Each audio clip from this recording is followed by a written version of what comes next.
This is Isabel Taylor. She was 16 years of age when she took her own life.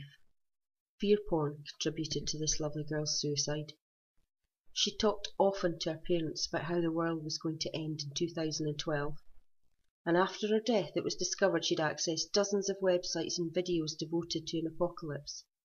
The most recent article that she'd read before killing herself was about sunspots and what would happen to the earth if it all went badly wrong.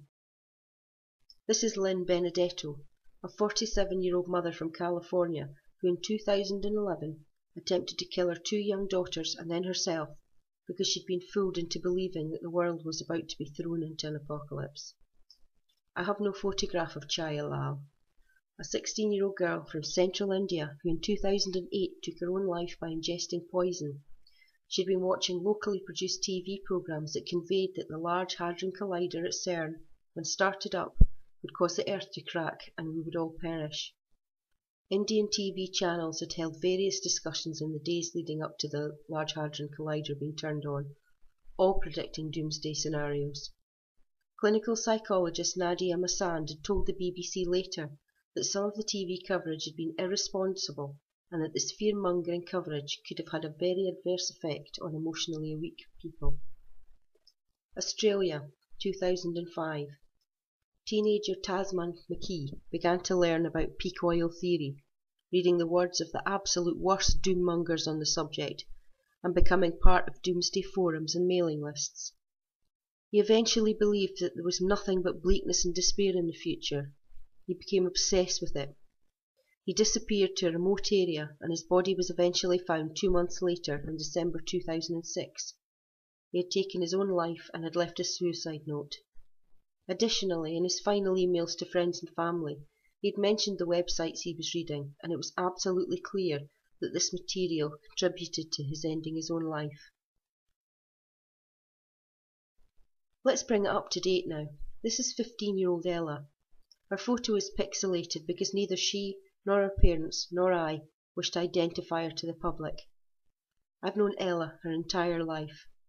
Ella has high-functioning autism. She loves music, chick flicks, and space, and it was the latter that led her into the mire of fear porn.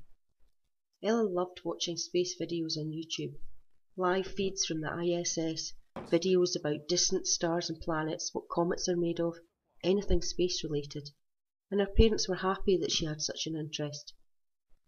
But one day she stumbled upon a video relating to Nibiru and how it was on its way to devastate and destroy our planet.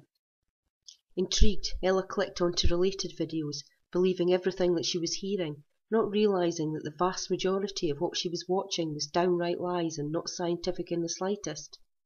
See, Ella believes that people tell the truth. Everything is black and white to Ella. She started to become withdrawn and sad.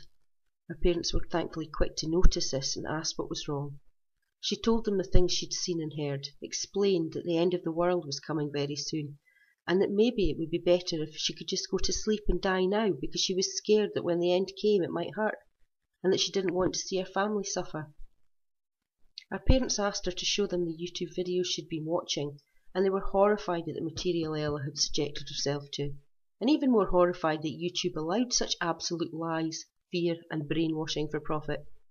Luckily, Ella believes her parents would never allow anything bad to happen to her, and in time, with gentle persuasion and counter-argument, they managed to convince her that it was all fiction, and that she had no reason to be scared or fearful or want to die.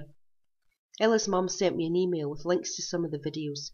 Let's just say it was the usual suspects, mostly the larger channels, the ones most convincing to the vulnerable. In turn, I emailed her mum some links back to suitable videos that logically showed how wrong and deceitful these fearmongers are. This helped with Ella's recovery. And Ella is far from being alone in being pulled into the Nibiru shithole. I've encountered many sane and sensible adults who were also taken in by these liars and chancers.